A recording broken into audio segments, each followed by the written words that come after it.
India clears $5.5 billion S-400 air defense missile systems buy from Russia. The Indian Defence Acquisition Council, DAC, has cleared a $5.5 billion agreement to purchase S-400 air defense missile systems from Russia despite U.S. opposition to the deal. The DAC Council that gathered on Thursday approved the deal with minor deviations, Times of India reported, quoting unnamed sources Sunday.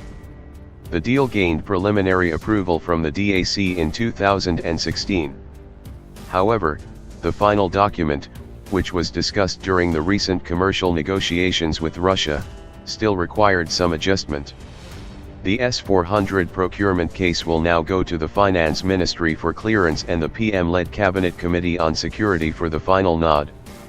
The country's top political leadership will have to take a call on when the actual contract can be inked, the Times of India reported, quoting a source as saying.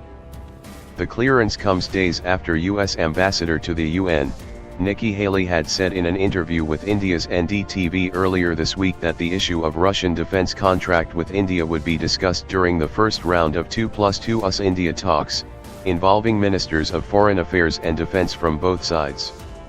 The talks did not happen and is slated for a future date.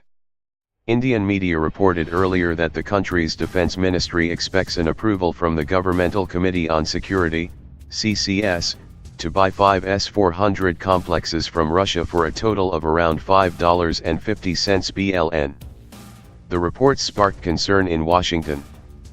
Particularly, the chairman of the U.S. House Armed Services Committee, William Thornberry, said in an interview with NDTV, that India's S-400 purchases from Russia might affect the defense collaboration between India and the United States.